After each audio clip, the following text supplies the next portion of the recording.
तीर खा के जो देखा कमीगाह की तरफ, तीर खा के जो देखा कमीगाह की तरफ, अपने ही अहबाब नज़र आए। मेरे मुल्क के दोस्तों, साथियों, भाइयों, बहनों, माताओं और तमाम तर मुअज़्ज़िज़ हज़रात, मैं आज मजबूरन इस वीडियो के थ्रू आप लोगों के सामने अपनी कुछ बातें पेश करना चाहता हूं आप लोगों की खिदमत में, क्योंकि आज हमारा मुल्क बहुत ही बुरे दौर से गुज़र रहा है। हमारे मुल्क की इकनॉमी कोरोना वायरस की लॉकडाउन की वजह से तबाह हो चुकी है। हमें हमारे प्रधानमंत्री से काफ़ी उम्मीदें हैं और वो कोशिश कर भी रहे हैं, लेकिन मैं साथ साथ ये भी कहना चाहूँगा कि सिर्फ सरकार की ये जिम्मेदारी नहीं है, बल्कि पूरे मुल्क की ये जिम्मेदारी है कि इस कोरोना वायरस से लड़ने में एक दूसरे को कोऑपरेट करें, सहयोग करें। जहाँ तक ताल्लुक़ है मज़दूर भाइयों का, जो कि हमारे पिलर हैं, हमारे हाथ हैं, हमारे पैर हैं, हमारे सब कुछ हैं, क्योंकि उन्हीं के ऊपर पूरे देश की बुनियाद है। उनकी अगर वो कमज़ोर होंगे, वो तबाह होंगे, तो हम तबाह होंगे, हमारे मुल्क को आंच पहुँचेगी। उन्होंने जो तरक्की दिया अपने मेहनत से, उस तरक्की को आगे बढ़ाने के लिए हमें सबसे ज़्यादा उन अपने मज़दूर भाइयों का ख्याल रखना पड़ेगा। हालांकि जो भी हमारे मज़दूर भाई हैं, वो लोग दूसरे कई प्रदेशों से आ रहे हैं और कोरोना वायरस के संकट की वजह से वो उनके खाने पीने की तंगी आ गई और किराया देने की तंगी आई, जिसकी वजह से मजबूरन वो अपने घर को वापस आ रहे हैं। बहुत से लोगों ने उनको ये कहा कि प्रवासी मजदूर, मैं इस बात से सहमत नहीं हूँ। प्रवासी मजदूर नहीं है। क्या प्रवासी मजदूर शब्द का इस्तेमाल कर देने से हम उनको ये कहना चाहते हैं कि उनको एक राज्य से दूसरे राज्य में जाने के लिए किसी तरह का वीज़े की ज़रूरत पड़ेगी? वो प्रवासी मजदूर नहीं हैं, वो हमारे भाई हैं, हमारे भाई बंधु हैं। इसलिए उन्हें सबसे पहले मेरी दरख्वास्त है कि उन्हें प्रवासी मजदूर ना कहा जाए, बल्कि उनको अपना भाई और अपने मजदूर भाई शब्द के से उनका उच्चारण किया जाए, उनको पुकारा जाए। उत्तर प्रदेश के मुख्यमंत्री माननीय योगी आदित्यनाथ जी को मैं सबसे पहले उनका शुक्रिया अदा करना चाहूँगा, इस देश के एक जिम्मेदार नागरिक की हैसियत से और एक जिम्मेदार इंसान की हैसियत से, जिन्होंने सबसे पहले कदम उठाया अपने इस प्रदेश के लोग जहाँ जहाँ भी थे उन लोगों के लाने के लिए। लॉकडाउन में उन्होंने शुरुआत कर दिया था, लोगों को लाने का प्रयास करना शुरू कर दिया था और उन्होंने कोटा से शुरुआत की, जहाँ पर कि हमारे आपके बच्चे थे। उन्होंने किसी प्रकार का डिस्क्रिमिनेशन नहीं किया और ये बात हकीकत है कि उन्होंने कोई गलती भी नहीं किया, क्योंकि हमारे नौजवान ही हमारे देश की शान है और उन नौजवानों के कंधों पे हमारे देश की पूरी आन बान और शान है। लिहाजा उन्होंने कदम अच्छा उठा करके अपने नौजवान बच्चों को अपने अपने घरों पे पहुंचवाया। लेकिन उसमें कुछ लोगों ने उनको क्रिटिसाइज भी किया। मुझे याद आता है कि बिहार के मुख्यमंत्री श्री नीतीश कुमार जी ने उनके इस कदम के पर आलोचना किया था और उन्हीं के एक एमएलए ने, एक विधायक ने अपनी पर्सनल गाड़ी से जाकर के अपने बच्चे को वहां से ले आए और इसके बदले में कई चीज़ें हुई जो कि मैं यहाँ पर डिस्कस नहीं करना चाहता, लेकिन मैं अपने प्रदेश के सभी भाई बंधुओं की तरफ से अपने मुख्यमंत्री माननीय योगी आदित्यनाथ जी को धन्यवाद अर्जित करना चाहता हूँ कि उन्होंने एक ठोस कदम उठा करके अपने प्रदेश के नौजवानों को अपने प्रदेश वापस लाए और उनको उनके घरों तक पहुँचाया। अगर ऐसा वो नहीं करते तो ये बच्चे, ये नौजवान मेंटल एगोनी से गुजरते, डिप्रेशन में आ जाते, क्योंकि कोई बच्चा कब तक घर में बंद कैद रहेगा। माँ बाप के पास आ जाने से उसमें तब्दीली आ जाएगी, थोड़ा माँ बाप से अपनी चीज़ों को शेयर करेगा, क्योंकि लॉकडाउन में कहीं जाने आने का कोई सवाल ही नहीं उठता और सरकार ने लॉकडाउन किया और अपना एक उचित कदम उठाते हुए लॉकडाउन किया। अब इस लॉकडाउन में तमाम लोगों ने तमाम तरह की बातें, आरोप प्रत्यारोपों का सिलसिला शुरू किया। मैं कहना चाहता हूं कि ठीक है, सरकार की जिम्मेदारी है कि वो दूसरे प्रदेशों में जो हमारे मजदूर भाई हैं उनको वहाँ से ला करके उनके घरों पे पहुँचाया जाए। ये राज्य सरकारों की भी जिम्मेदारी है और केंद्र की भी जिम्मेदारी है, लेकिन इसका मतलब ये नहीं है कि विपक्ष केवल और केवल आलोचना करे। विपक्ष का काम आलोचना करे तो सुधार के लिए करे। एक समाजवादी व्यवस्था, एक डेमोक्रेसी में विपक्ष का महत्वपूर्ण भूमिका होती है।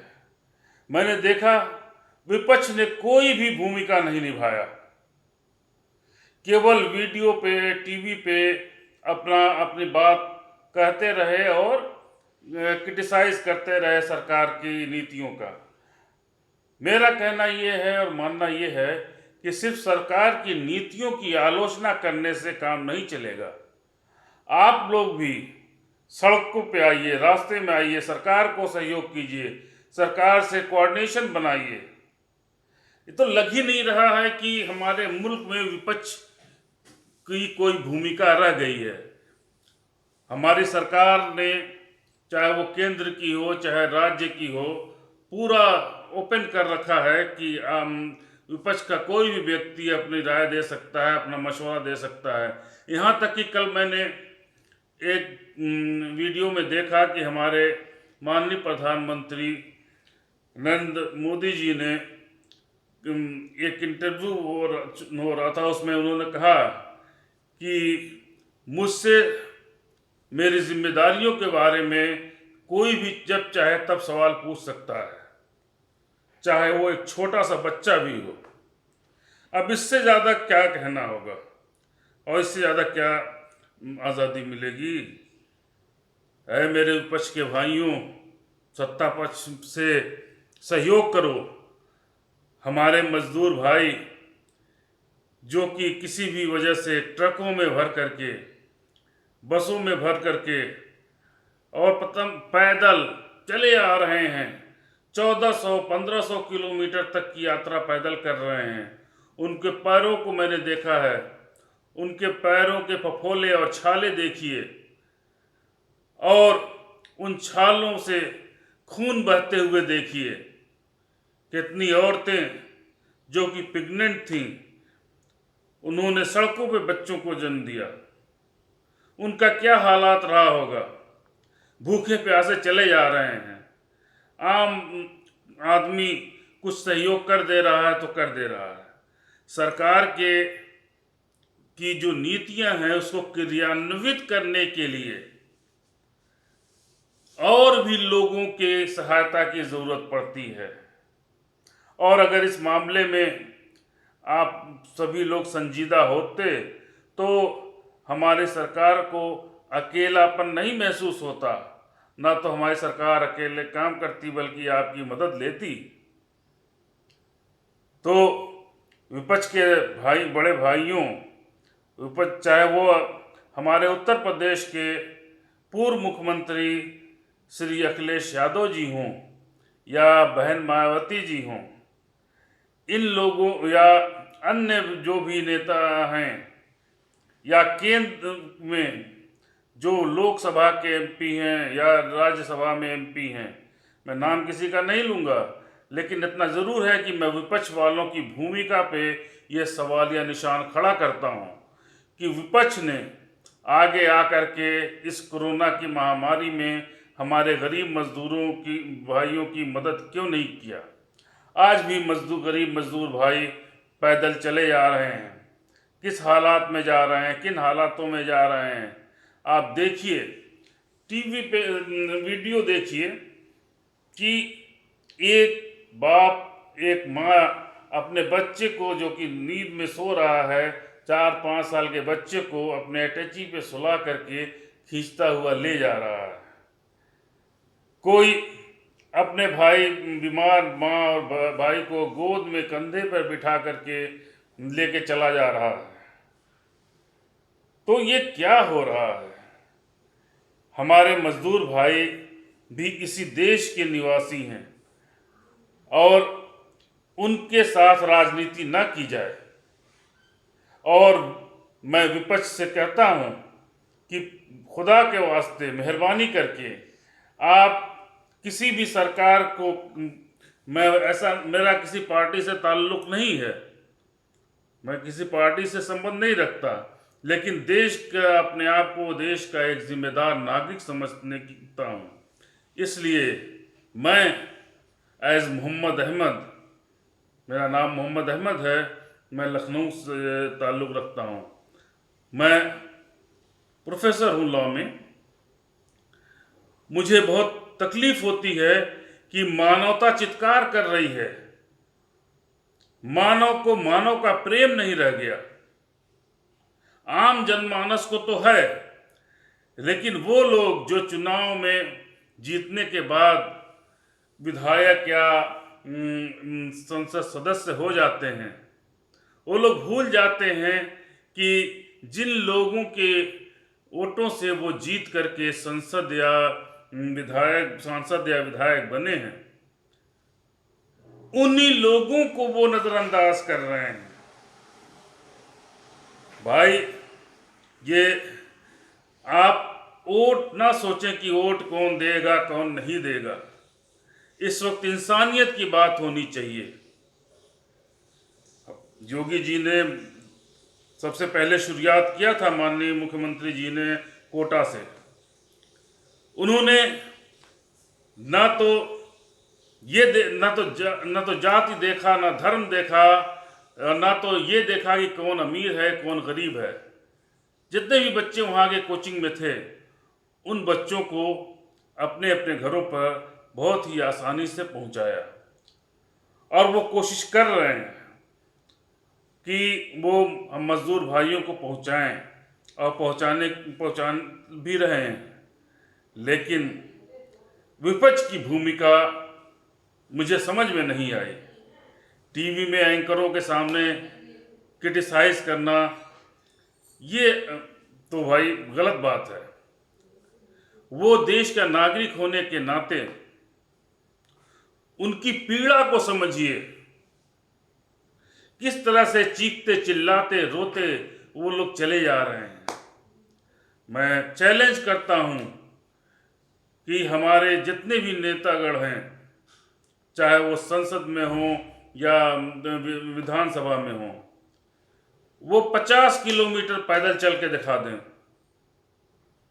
ये बेचारे मजदूर जिनके ऊपर जो कि पूरे भारत के निर्माता हैं, हमारे देश के निर्माता हैं, क्योंकि हमारे देश की इकोनॉमी में उनकी बहुत महत्वपूर्ण भूमिका है। उन्हीं को हमने नजरअंदाज कर दिया। और उन लोगों ने, जो लोग एक सीट पाते हैं, वो जो लोकसभा या विधानसभा में जाते हैं, इसका बहुत ही अफसोस के साथ कहना पड़ रहा है कि मानवता तार तार हो रही है। यहाँ पर केवल मानवता का तार तार होना ही नहीं है, बल्कि मानवाधिकारों का भी हनन है। बहुत पहले हमारा मुल्क आज़ाद हुआ था, हमारा संविधान जब फ्रेम किया जा रहा था, उसी वक्त UDHR, universal declaration of human rights, 1948 के आर्टिकल 12 में बात स्पष्ट की गई थी कि मानव जीवन और मानव गरिमा के साथ जीने का अधिकार प्रत्येक नागरिक को, प्रत्येक देश के नागरिक को है। तो क्या हमारे इन मजदूर भाइयों का हक नहीं है? हमारे पर उनका अधिकार है। हमारे देश की इकोनॉमी जो चल रही है, जो चलती है, क्योंकि किसी भी देश की तरक्की के लिए इकोनॉमी का सर्कुलेशन होना ज़रूरी है। जितनी ही ज़्यादा इकोनॉमी सर्कुलेट होगी मार्केट में, उतना ही ज़्यादा देश तरक्की करेगा। आज ठप पड़ गया सब। उन मजदूर भाइयों से हम कैसे कहेंगे कि भाई आओ और फैक्ट्री में काम करो? जो पीड़ा उन्होंने उठाई है, उस पीड़ा को कोई समझने की कोशिश नहीं कर रहा है। अरे भाई, मैं कहता हूं कि जाति धर्म से ऊपर उठो, क्षेत्रवाद से ऊपर उठे। आप ये ना कहें कि बिहार का है, चंपारण का है, या छत्तीसगढ़ का है, उत्तर प्रदेश का है, महाराष्ट्र का है। हमारे मजदूर भाइयों को इलाकों में, क्षेत्रों में, जातियों में ना बांटें। हमारे लिए सब हमारे मजदूर भाई हैं। और ये संकल्पना हमारे मुख्यमंत्री योगी आदित्यनाथ जी के समझ में सबसे पहले आई थी। इसीलिए उन्होंने उस पीड़ा को ध्यान में दृष्टिगत रखते हुए अपने कदम उठाए और कोशिश कर रहे हैं कि सभी मजदूर अपने भाई अपने अपने घर आराम से पहुंच जाएं। क्योंकि दो तरह से मार हो रही है। एक तरफ तो कोरोना जैसे खतरनाक बीमारी, दूसरी पैसे की समस्या। रास्ते में स्वयंसेवी संस्थाएं सेवा कर रही हैं। ये मैं नहीं कहता, स्वयंसेवी संस्थाएं जो सेवा कर रही हैं, वह भी संस्थाएं मानवता की सेवा कर रही हैं, मानव जाति का होने के कारण सेवा कर रही हैं। ये उनकी भी जिम्मेदारी है। ये वेलफेयर स्टेट के कॉन्सेप्ट के अंतर्गत आता है। क्या मुझे आज याद आता है कि जस्टिस भागवती और जस्टिस कृष्णा का दौर, हालांकि मैंने देखा नहीं लेकिन हमने पढ़ा है, कानून का स्टूडेंट होने की हैसियत से मैं ये जानता हूँ और थोड़ा बहुत पढ़ा है, जो मुझे नॉलेज है, कि जस्टिस भागवती और जस्टिस कृष्ण अय्यर की याद आती है आज के दिन। मैं किसी आलोचना के नज़रिए से नहीं कह रहा हूँ। हमारी सरकार से सुप्रीम कोर्ट ने पूछा कि कितने मजदूर सड़क पे हैं। हमारे सरकारी वकील ने ये दिया कि एक हलफनामा दिया कि कोई भी सड़क पे नहीं है। सुओ मोटो एक्शन होना चाहिए था। हमारे जस्टिस भागवती, जस्टिस कृष्ण अय्यर ने उस दौर में न्यायिक सक्रियता के द्वारा तमाम तरह ऐसे लोगों को, ऐसे पीड़ित लोगों को सरकार को डायरेक्शन दे के, निर्देश दे करके उनको अधिकार दिलाया। और उसके अलावा पब्लिक इंटरेस्ट लिटिगेशन, लोकहितवाद की संकल्पना हमारे देश के संविधान में आई, जिसमें ये क्लियर कट है, कहा गया कि अगर कोई एक अनजान व्यक्ति भी लोगों के, नागरिकों के अधिकारों के हेतु वाद लाता है तो वह कोर्ट उसको कंसीडर करेगी और उसमें उचित दिशा निर्देश देगी, बशर्ते कि वो सस्ती लोकप्रियता या राजनीतिक उद्देश्यों की पूर्ति हेतु न लाया गया हो। दर्द पीड़ा तो सभी लोग देख रहे हैं, समझ रहे हैं, हमारे तमाम लोग। लेकिन जब हम संविधान के अनुच्छेद 21 में आते हैं, अनुच्छेद 19 में आते हैं, अनुच्छेद 14 में आते हैं, तो अनुच्छेद 14 में रूल ऑफ लॉ का वायलेशन हो रहा है। उसके अलावा इक्वलिटी का कॉन्सेप्ट है, उसका वायलेशन हो रहा है, नैसर्गिक न्याय के सिद्धांत का वायलेशन हो रहा है। नैसर्गिक न्याय के बारे में EP Royappa versus state of Tamil Nadu, Menaka Gandhi versus union of India में हमारी उच्चतम न्यायालय ने यह अभिमत व्यक्त किया था कि समता के अधिकार में नेचुरल जस्टिस की परिसंकल्पना है और ये केवल एक डिफाइंड, एक केबिन नहीं किया जा सकता, ये बहुत आगे तक है। यानी कि जो नैसर्गिक न्याय की अवधारणा है वो केवल इक्वलिटी तक नहीं है, उसके और आगे है। Law must be just, fair and reasonable, और उस जस्ट, फेयर एंड रीजनेबिलिटी को अगर हम आर्टिकल 14 के प्रकाश में देखते हैं, भले ही कोई कानून नहीं बना किसी कानून, लेकिन आर्टिकल 14 का वायलेशन हो रहा है उनका। क्योंकि जब डायसी ने यह कहा कि from top to bottom all are equal, nobody is above the law, every person shall be treated equally, तो उनका ट्रीटमेंट इक्वल नहीं हो रहा है। उनके साथ क्या मजाक हो रहा है। मैं सरकार के बारे में नहीं कहता, ये सरकार तो प्रयास कर रही है, लेकिन हमारे विपक्षी दलों ने, विपक्षी पार्टियों ने कोई उचित कदम नहीं उठाया। उनको आगे बढ़ के, अगर आपको नहीं इन गरीब मजदूर भाइयों से प्रेम था या प्रेम है तो सड़कों पे आइए। नहीं कुछ कर सकते हैं तो उनके खाने पीने की व्यवस्था कीजिए। बहन मायावती जी इस केवल भाषण देती हैं और उसके अलावा आलोचना करती हैं। अरे भाई, आलोचना कम करें, आपके पास जो भी है उससे सहायता करें। आपका कैडर कहाँ है?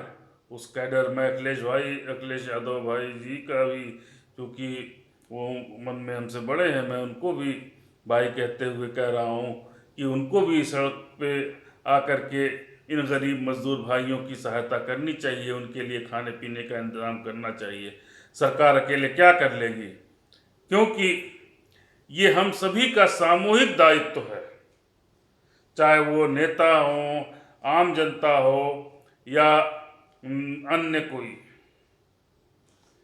इतनी बड़ी महामारी फैली हुई है, किसी का दिल नहीं पसीज रहा है। देखने के बावजूद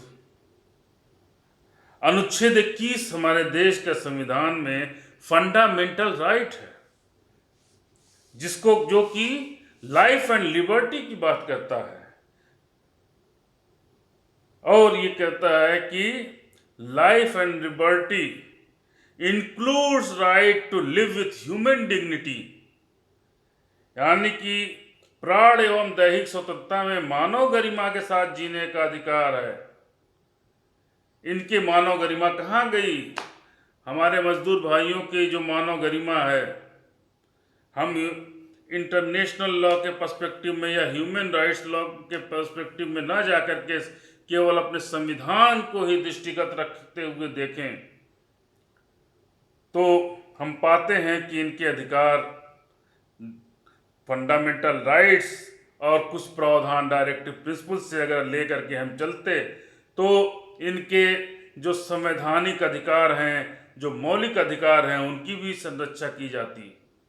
खुल्लम खुल्ला इनके मौलिक अधिकारों का, हमारे मजदूर भाइयों का के मौलिक अधिकारों का अतिक्रमण हो रहा है। Life, liberty, right to live with human dignity, right to livelihood, right to food, right to travel, ये सारी की सारी चीज़ें आर्टिकल 21 में जुडिशियल इंटरप्रिटेशन के द्वारा हमारे संविधान में आया और एक मौलिक अधिकार हो गया।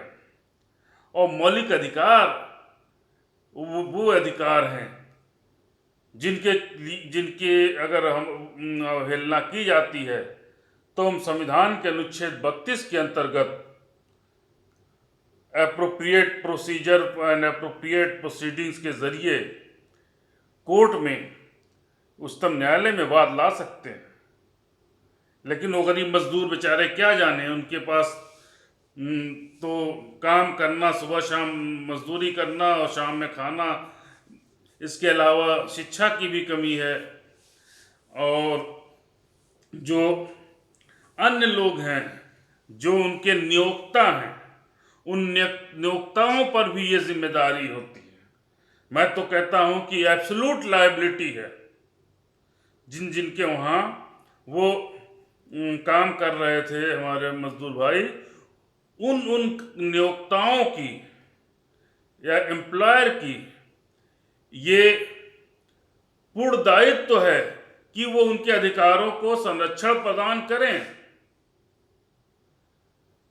जैसे कि M C Mehta versus union of India के केस में हमारी कोर्ट ने कहा, या भोपाल गैस ट्रेजडी में सबसे पहले ये कहा गया कि हमारे सुप्रीम कोर्ट के द्वारा कि एब्सोल्यूट लायबिलिटी का सिद्धांत लागू होगा, यानी कि भले ही आपने गलती किया हो या ना किया हो, अगर आपने कोई ख़तरनाक चीज़ रखा है तो उससे जो है अगर मजदूर या कोई अन्य पीड़ित होता है तो आपको डैमेजेस देने ही होंगे।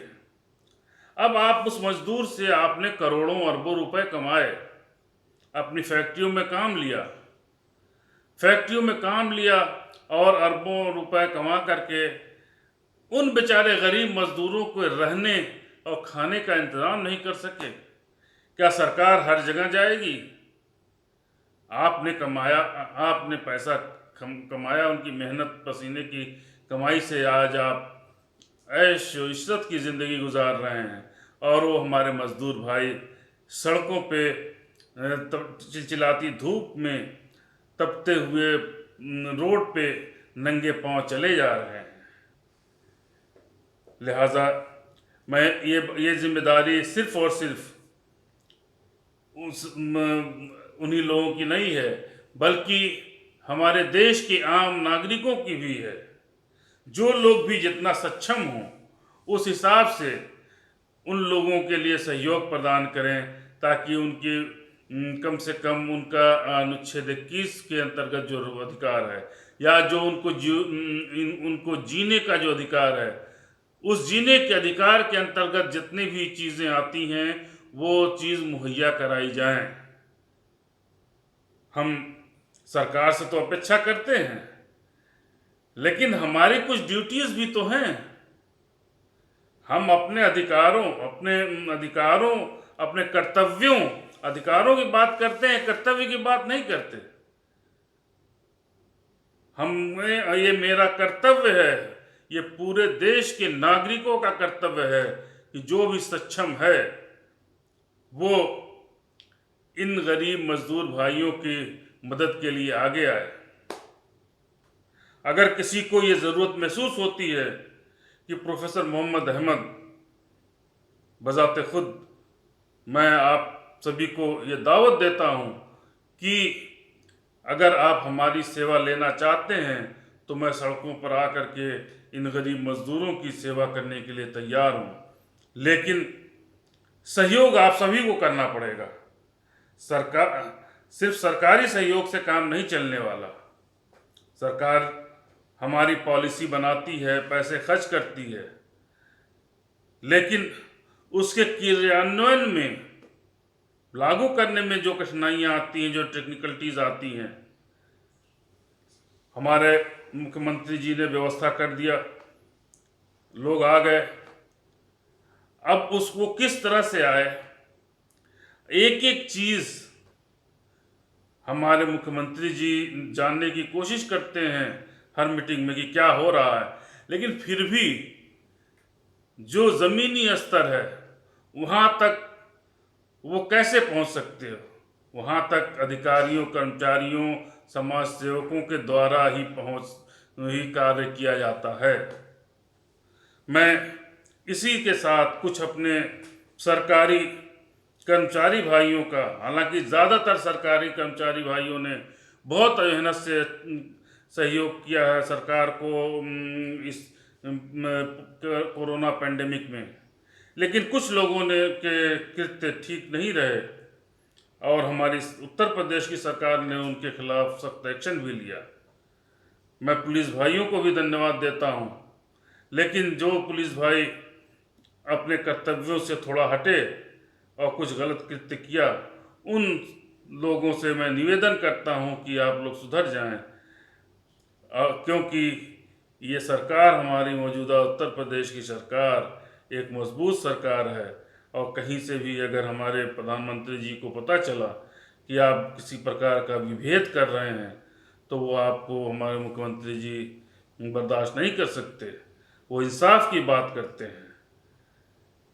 ठीक है, चुनाव में भाषण होता, आरोप प्रत्यारोप होते हैं, लेकिन वो एक मानव हैं, क्योंकि ये धरती, ये देश उन बुजुर्गों में वो बुजुर्ग पैदा हुए जिनका पूरी दुनिया में नाम है।